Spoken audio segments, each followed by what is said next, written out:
देखो मोह कैसा होता है, मोह कैसा होता है, तद्भव मोक्षगामी। कौन? तद्भव मोक्षगामी, उसी भव से जिसके लिए कहां जाना है, मोक्ष जाना, उसी भव से जिसके लिए मोक्ष जाना है। जब उस व्यक्ति का मोह नहीं छूट पाया, तुम सामान्य व्यक्ति का मोह कहां छूट सकता है महाराज? सामान्य व्यक्ति का मोह, जब उन महापुरुषों का मोह नहीं छूटा तो हमारा मोह कैसे छूट सकता है? मोह छूटता नहीं है, छोड़ना पड़ता है। जैसे शरीर में मैल लग जाता है तो क्या करते हो आप लोग? शरीर में मैल लग जाता है तो क्या करते हो सुमित भाई? क्या लगाते हो? हाँ जोर से बोलो, क्या लगाते हो? अरे जोर से बोलो ना, क्या लगाते हो? साबुन लगाते हो। अच्छा एक बात और बताओ, साबुन तो लगाते हो तो सस्ता वाला लगाते हो कि महंगा वाला लगाते हो? मैं थोड़ा ऊंचा सुनता हूं, ये ठंडी के कारण से कान में थोड़ी हवा भर गई ना, इसीलिए थोड़ा सा ऊंचा बोलो। हाँ, साबुन लगाते हैं, और साबुन सस्ता वाला कि महंगा वाला है? महंगा वाला साबुन लगाती। अच्छा, थोड़ा लगाते हो कि ज्यादा लगाते हो? एक बार अगर बाथरूम में घुस गए तो 1.25 घंटे के पहले बाहर निकलने का कोई, कई बार तो अगर बूढ़ा ठाड़ा अंदर चला जाए ना तो उसको पूछना पड़ता है कि हॉकी चले गए, अंदर हो गए चले गए कि हो, तो बोलता निकल रहे। अरे भाई तुम बाहर निकलो, दूसरा भी लाइन में खड़ा हुआ है। मैल यदि शरीर में लग जाता है तो साबुन लगाती हैं, महंगा वाला साबुन लगाती हैं, ज्यादा साबुन लगाती हैं, उसके साथ में एक घिसना भी रखे रहते हैं, है ना? उसके द्वारा मेल क्या होता है, छूटता है। और रोज का मेल रोज छुटाते हो कि सप्ताह में छुटाते हो? है कुछ तो बोलो। ये तो आपकी बात है, मेरी बात तो नहीं है। मेरा तो स्नान करने का त्याग है। रोज का मैल रोज छुटाते हो कि एक सप्ताह में छुटाते हो? मिट्टी लग गई, लग जाने दो, संडे को देखेंगे नहीं। रोज का बॉडी मेंटेनेंस, क्या बॉडी मेंटेनेंस बराबर उसका साफ करते हैं। और कई ऐसे भी लोग होंगे कि एक दिन में 3-3 बार फेस धोते हैं, फिर धोते हैं, बिल्कुल क्लीन शेप, एकदम टकाटक, है ना, मैल साफ करके रखते हैं। अब बताओ, जब शरीर का मैल रोज का रोज धोते हो तो पाप का मैल भी रोज का रोज धोना चाहिए, है ना? उसके लिए तो कभी कभी मंदिर आएंगे तो अष्टमी को, मंदिर आएंगे तो चतुर्दशी को, मंदिर आएंगे तो पर्युषण पर्व में, अभिषेक सप्ताह में एक बार, बोलो अभिषेक सप्ताह में एक बार, पूजन सप्ताह में एक बार, और कई लोग तो साल में एक बार, अनंत चतुर्दशी के दिन, है ना, जिसके दिन हिसाब किताब क्या हो जाता है, जिसमें हिसाब किताब एक दिन में पूरा हो जाता है। भैया एक क्षण के लिए विचार करो, प्रतापगढ़ की चैतन्य आत्माओं, इनकम टैक्स का हिसाब देने में, एक साल भर में इनकम टैक्स का हिसाब देने में पसीना आ जाता है। बोलो, एक साल का इनकम टैक्स का हिसाब देने में पसीना आ जाता है। और जब जिंदगी भर की पापों का हिसाब दोगे तब तुम्हारा जिंदगी भर का तुम जब हिसाब दोगे तब तुम्हारा क्या होगा, इस बात का तो विचार करो।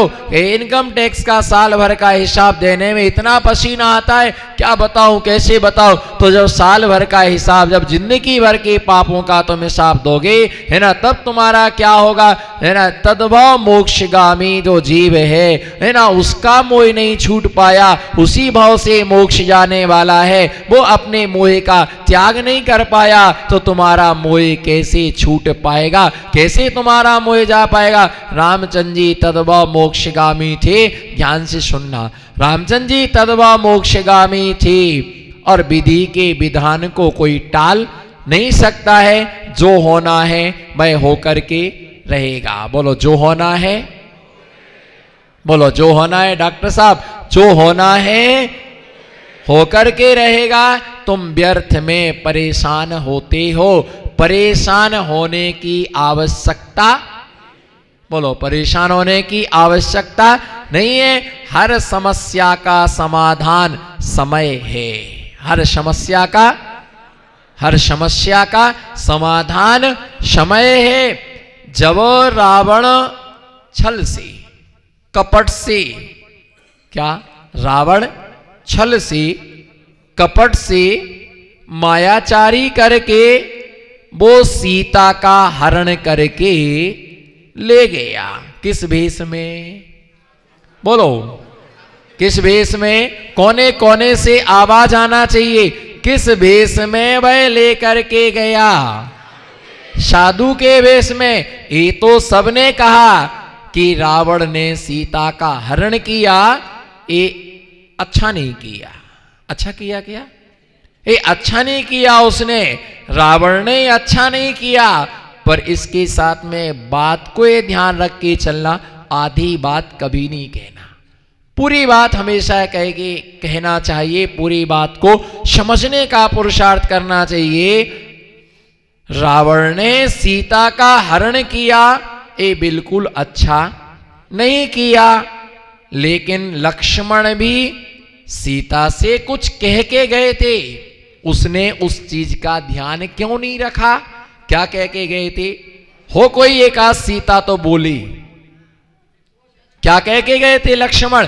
लक्ष्मण जी सीता से कह के गए थे कि भाभी, इस लक्ष्मण रेखा के तुम बाहर, इस लक्ष्मण रेखा के तुम बाहर, किसी भी परिस्थिति में, किसी भी कंडीशन में, किसी भी सिचुएशन में, किसी भी स्थिति में तुम लक्ष्मण रेखा के बाहर अगर कहा है तो इसका कोई कारण, तो बिना कारण के कोई कार्य की सिद्धि होती नहीं है। अगर मैं कहूं कि आज आपको इस गेट से बाहर नहीं जाना है, आपको इधर से निकलना, तो आपको श्रद्धा से स्वीकार करना चाहिए, उसमें तर्क करने की आवश्यकता नहीं है। बस गुरु आज्ञा, बोलो बस, हाथ जोड़ो, बस हो गुरु आज्ञा, है ना। इसी प्रकार से घर में बड़े लोगों ने यदि कहा है ऐसा काम नहीं करना है, बस बड़ों की आज्ञा, उसमें किसी भी प्रकार की तर्क वितर्क नहीं करना। चंदनमल जी, किसी भी प्रकार का तर्क नहीं करना। अरे कोई ना कोई कारण होगा, बिना कारण के किसी भी कार्य की सिद्धि होती, बोलो बिना कारण के कार्य की सिद्धि होती नहीं। तो लक्ष्मण ने कहा था कि इस लक्ष्मण रेखा का तुम उल्लंघन नहीं करना, तो उसे सीता को बाहर आने की आवश्यकता, बोलो सीता को बाहर आने की। मुझे सिर नहीं हिलवाना है, सिर तो गदा भी हिलाता है, सिर तो गदा भी हिलाता है। मूक पशु बन के नहीं बैठना है, मुखरित होना हमारे लिए, है ना। सीता को लक्ष्मण रेखा का उल्लंघन करने की आवश्यकता। ऐसी आदमी कुछ बोलता महिला से ऐसा नहीं करना, कर लेती, गलती होती फिर क्या बोलती? सॉरी। ये क्या है सॉरी? ये क्या है सॉरी? ऐसी गलती करते जाओ सॉरी, गलती करते जाओ सॉरी, गलती करते जाओ सॉरी। लक्ष्मण कह के गया था कि इसके बाहर भाभी तुम किसी भी कीमत पर नहीं आना। उसने को सोचा होगा वो नारायण था, वो नारायण था, बोलो वो ना नर नहीं, नारायण था और उसकी बात उसको मानना चाहिए। लेकिन रावण के पास बहुरूपणी विद्या थी। वो भागने आया, उसने देख लिया कि लक्ष्मण रेखा यहाँ पर क्या है, खिंची हुई है, इसके बाहर नहीं आएगी। तो किस भेष में आया, किस भेष में आया, साधु के भेष में आया और मांगने को आया। जैसे ही वो बाहर आई और वो उसको उठा करके हरण करके ले गया। उसको बाद में पता चला कि ये रावण साधु के भेष में आया और उसके लिए उठा करके है ना ले गया। इसलिए ध्यान रख करके चलना, हर चमकने वाली वस्तु सोना नहीं होती है। बोलो, हर चमकने वाली वस्तु, मजा नहीं आया, हर चमकने वाली वस्तु। अभी दम नहीं लगाया, दम नहीं लगाओगे तो दम घुटेगी, फिर दम नहीं लगाओगे तो दम घुटेगी, क्योंकि अंदर की बात बाहर नहीं निकलती तो आदमी अंदर से किस आता है फिर, है ना। ध्यान रख करके चलना, है ना। इस बात को ध्यान रख करके चलना कि जैसी उसने उसको उल्लंघन करने की, हर चमकने वाली वस्तु सोना नहीं होती। बोलो, हर, बोलो प्रतापगढ़ की नारायणों, है ना। हर चमकने वाली वस्तु सोना नहीं होती।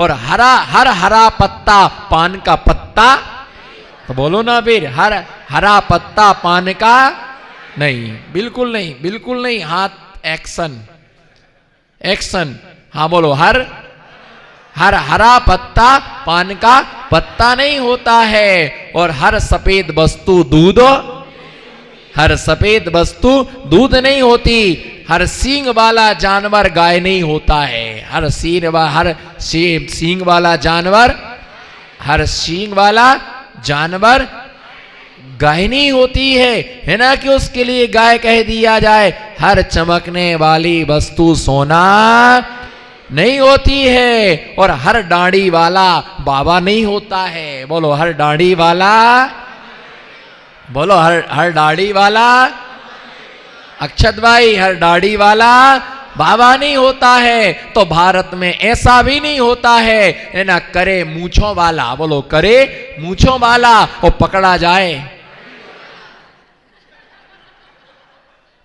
अरे देखो, बोलना तो अच्छे से बोलो, बात करना तो मजे से करो, टेंशन देना नहीं। टेंशन कौन दे रहा, कौन दे रहा? बोलिए, भारत में ये भी नहीं होता है, करे मूंछों वाला, बोलो, करे, बोलो बाबू भाई, करे मूंछों वाला और पकड़ा जाए। करे जूटा वाला और पकड़ी जाए चोटी वाली। ऐसा कभी नहीं, जूटा वाला करेगा तो जूटा वाला ही, बोलो ना। मैं कैसा ठोक के बोल रहा हूं। कई लोग तो सिर्फ 2x2 की जगह घेर के बैठे हैं, ना उनके हाथ चलते ना उनके पैर चलते। ऐसा लगता है कि सीधे बिल्कुल अस्पताल से, है ना, नया मंदिर में उतरे हैं। बोलिए, है ना, कि हर चमकने वाली वस्तु सोना। हाँ, अब लगा कि कुछ जिंदा लोग बैठे हैं, अब लगा है जिंदा लोग बैठे हैं। अभी तो ऐसे लग रहा था कि मुक्ति धाम पर बैठे हैं।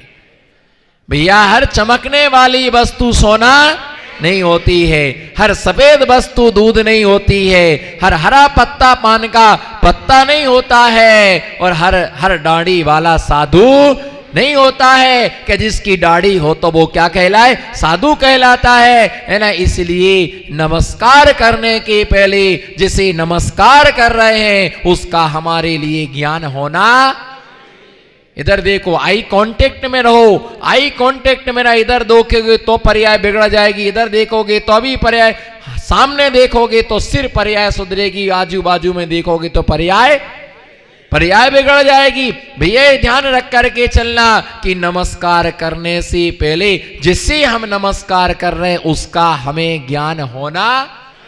वंदना करने से पहले जिसकी वंदना कर रहे हैं उसका हमें ज्ञान होना चाहिए। उपासना करने वाले, उपासना करने से पहले जिसकी हम उपासना कर रहे हैं उसका हमें ज्ञान होना चाहिए। जिसका हम पड़गाहन कर रहे हैं उसका हमें ज्ञान होना चाहिए। जिनकी हम भैया वृत्ति कर रहे हैं उसका हमें ज्ञान होना चाहिए। ऐसा नहीं कहीं पर पहुंच गए नमोस्तु, ये नमोस्तु इतना सस्ता नहीं है, ये नमोस्तु इतना सस्ता नहीं है। नमस्ते तुम किसी को भी कर सकते हो, बोलो नमस्ते तुम एरा गहरा नत्थु खैरा, बोलो एरा गहरा काम का ना काज का दुश्मन। मैंने कहां बोला? आपको ठेका किसने दिया? आप कौन से सही आदमी हो? 3 टाइम खाने के बाद भी डकार नहीं ले रहे हो, 2x2 की जगह घेर करके बैठे हो, खा करके भी डकार नहीं ले रहे। बोलो है ना, ये ध्यान रख करके चलना जिंदगी में। ऐसा व्यक्ति है ना, हर अपन उपासना करने से पहले हमें उपास्य का ज्ञान होना। इधर देखो, एक्शन करो बिल्कुल फुल फॉर्म में। बोलो उपासना करने से पहले हमें उपास्य का। नमस्ते किया है कि माथा ठोका है? नमस्ते किया है कि माथा ठोका है? पर जब हम किसी दिगंबर महासंत के लिए, दिगंबर महामुनिराज के लिए, और ये दिगंबर महामुनिराज के लिए है ना नमस्कार करते हैं, जिनके पास अलौकिक संपत्ति है, जिनके पास अलौकिक वैभव है, जो आप परिग्रही होकर के, डॉक्टर साहब, जो आप परिग्रही होकर के, जिनके पास अलौकिक वैभव है ना, मेरा वैभव। हाथ उठाओ। हे महाराज जी, संपत्ति का चीटिंग नहीं करना, सेटिंग से बैठो। बोलो महाराज जी, संपत्ति का हिसाब किताब दो। तुम हिसाब किताब मांगने वाले कौन होते हो? तुम कौन होते हैं हिसाब किताब देने मांगने वाले? तुम हिसाब किताब मांगने वाले कौन होते हो? सिर्फ तुमने ये है ना 3 दिन में एक ही दिन रोटी के 4 टुकड़े खिलाए, हिसाब किताब मांगते हो। आज तीसरा दिन है, आज तीसरा दिन है भैया, ये ध्यान रख करके चलना है ना, एक ही दिन खिलाया और तुम हिसाब किताब मांगते। 2 गिलास पानी पिलाया, हिसाब किताब मांगते। कोई बात नहीं, हमारी संपत्ति का विवरण, हमारी संपत्ति का हिसाब किताब यह है। हमारे पास में 28 मूल, मैं 18,000 शीलों का स्वामी हूं। मेरे पास में 84 लाख उत्तर गुण है। ध्यान से समझो, समझने का पुरुषार्थ करो, भीतर ले जाने का पुरुषार्थ करो, अंदर ले जाने का पुरुषार्थ करो। बाहरी मत घूमना, घूमते रहना। कारण इसका कारण यह है कि जो जेब में रखी हुई दवाइयां कभी स्वस्थ लाभ नहीं देती है, जो दवाइयां अंदर जाती हैं वो स्वस्थ लाभ देती हैं। गोलियों का पत्ता पॉकेट में रखा हुआ है, वो माथे का दर्द दूर नहीं करेगा। बोलो माथा लाल जी, बोलो है ना, जो गोली का पत्ता जेब में रखा हुआ है वो माथे का दर्द दूर नहीं करेगा। बोलो पेटू राम, है ना, जो गोली का पत्ता जेब में रखा हुआ है वो पेट का दर्द कभी दूर नहीं करेगा, है ना। इसी प्रकार से है ना, बोलो मस्तलाल जी, है ना, जेब में रखी हुई गोलियों का पैकेट हाथ पैर के दर्द को कभी दूर, डिब्बी में रखी बाम सिर के दर्द को दूर नहीं करेगी। उसको क्या करना पड़ेगा? उसको क्या करना पड़ेगा? बाम को लगाना पड़ेगा और विक्स को नाक में लगाना पड़ेगा।